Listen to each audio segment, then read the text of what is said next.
Reaction of आउज़ुबिल्लाहि मिनश्शैतानिर्रजीम बिस्मिल्लाहिर्रहमानिर्रहीम। Second year की तालबात,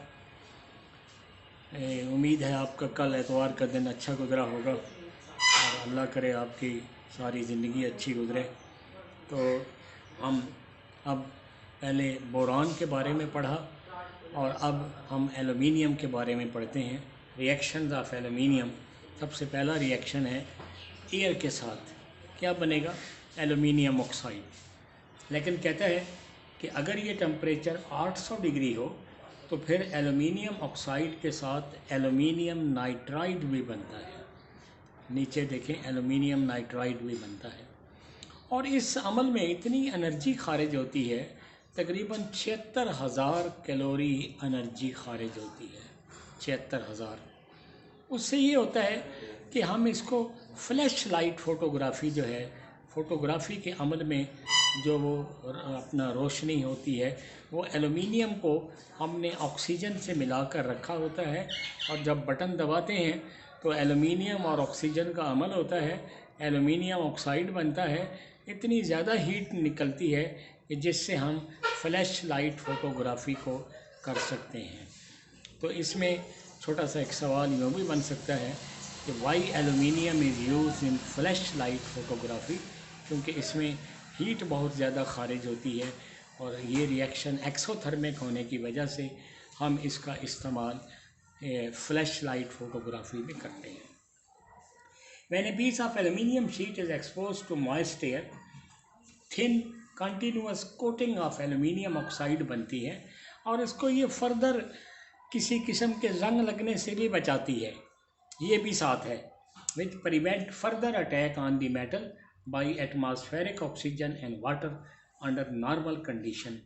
और इसी वजह से एलुमिनियम शीट कुरैयन फ्री होती हैं, यानी जंग लगने से बचाती हैं। However, if aluminium powder is heated to 800 degree and above, the metal will react with air to form aluminium oxide and aluminium nitride। इस रिएक्शन में बहुत ज़्यादा एवोल्यूशन ऑफ हीट होती है, इंटेंस वाइट लाइट होती है और ये property is made use in flash light photography. Because of its ability to combine with oxygen and nitrogen, metal is used to remove air bubble। जहाँ हमने air bubbles को remove करना हो from molten metal, aluminium डाल देंगे, aluminium oxygen को निकाल लेगा।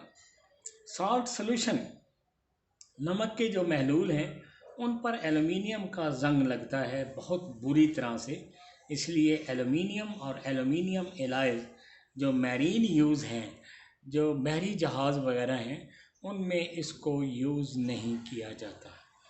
रिएक्शन विद नॉन मेटल है, ये क्लोरीन से मिलाया एलुमिनियम क्लोराइड, हाइड्रोजन से मिलाया aluminium hydride.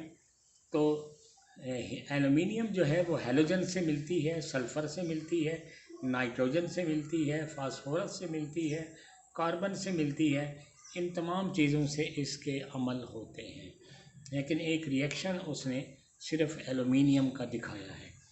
Reaction with acid and alkalis, ये इम्तिहानी नुक्ता नज़र से 4 नंबर के लिए अहमियत का हामिल सवाल भी है। एलुमिनियम इज़ एम्फोटेरिक, यानी इसकी एसिडिक प्रॉपर्टीज़ भी हैं, बेसिक भी हैं। एसिड से भी अमल होता है, बेस से भी अमल होता है। It dissolve in both acid and base with the liberation of hydrogen gas. Aluminium react slowly with dilute acid and more rapidly with concentrated HCl। और जब इसको कंसनट्रेटेड HCl से मिलाते हैं तो सबसे बड़ी बात यह है कि इसमें एलुमिनियम क्लोराइड के साथ हाइड्रोजन गैस खारिज होती है। एलुमिनियम का रिएक्शन डाइल्यूट सल्फ्यूरिक एसिड से नहीं होता, अलबत्ता अगर सल्फ्यूरिक एसिड कंसनट्रेटेड है और गर्म है तो उसमें SO2 गैस निकलती है, एलुमिनियम सल्फेट, वाटर और SO2 gas. Aluminium does not react with nitric acid at any concentration because of formation of protective layer of aluminium oxide।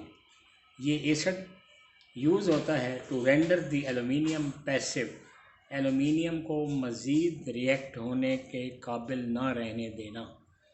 Nitric acid is therefore frequently transported in aluminium container, क्योंकि aluminium पर उसका nitric acid का कोई अमल नहीं है, इस वजह से नाइट्रिक एसिड को अगर हमने ट्रांसपोर्ट करना हो तो एलुमिनियम के कंटेनर में करते हैं।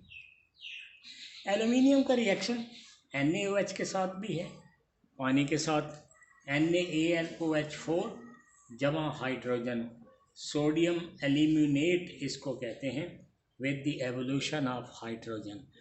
अच्छा, ये रिएक्शन कहीं NaAlO2 भी बना हुआ होगा, वो भी ठीक होता है, लेकिन उसमें फिर आप हाइड्रोजन नहीं दिखाते, पानी दिखाते हैं। और जब ये NaAlOH4 बनाते हैं तो उसमें पानी नहीं बनाते, हाइड्रोजन बनाते हैं। इसके बाद इस चैप्टर से अब स्मार्ट सिलेबस में एक ही टॉपिक रह गया है और वो है यूजेस, और उनको हम कल करेंगे, क्योंकि जो चौथा ग्रुप है वो अब स्मार्ट सिलेबस में नहीं रहा। अब हम इधर से आते हैं और हमने करना है नाइट्रोजन डाइऑक्साइड NO2। नाइट्रोजन के मुख्तलिफ ऑक्साइड जो थे N2O, NO और अब है NO2। लेड नाइट्रेट को हीट करते हैं, लेड ऑक्साइड बनता है NO2 और ऑक्सीजन। कॉपर को कंसंट्रेटेड नाइट्रिक एसिड से मिलाएं, कॉपर नाइट्रेट, वाटर और NO2।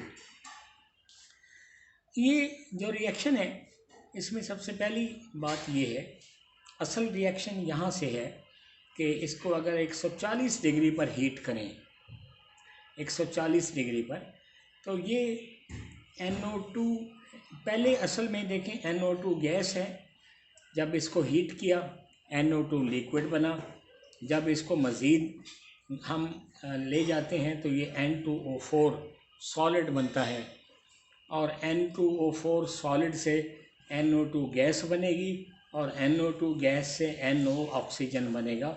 पहला रिएक्शन 140 डिग्री पर है, दूसरा रिएक्शन 620 डिग्री पर है। On cooling NO2 is converted into yellow liquid which can be frozen to a colorless solid dinitrogen tetraoxide. If this solid is heated to 140 degree, mixture contain NO2 and N2O4, दोनों चीज़ें होती हैं, लेकिन above 140 degree NO2 is converted to NO and oxygen which are colorless, और ये decomposition मुकम्मल हो जाती है 620 डिग्री पर। NO2 को अगर हीट करें तो NO और ऑक्सीजन बनता है, इसको फास्फोरस से मिलाएं तो P2O5 और NO बनता है। अगले 2-3 रिएक्शन जो हैं ये इम्तिहानी नुक्ता नज़र से अहमियत के हामिल हैं। NO2 का पानी के साथ अमल है, नाइट्रिक एसिड और नाइट्रस एसिड। लेकिन अगर पानी ना हो, पानी हो लेकिन साथ ऑक्सीजन हो, वो ऑक्सीजन के बगैर था, ये ऑक्सीजन के साथ है, इसमें सिर्फ नाइट्रिक एसिड बनता है।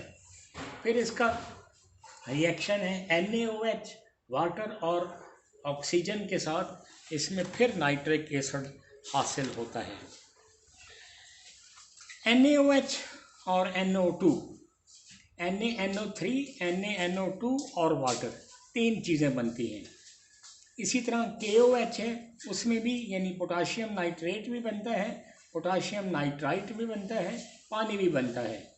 ये एक स्ट्रॉन्ग ऑक्सीडाइजिंग एजेंट है। एंड ऑक्सीडाइजिंग एजेंट वो होता है जो दूसरी चीज़ को ऑक्सीडाइज करे, खुद रिड्यूस हो जाए।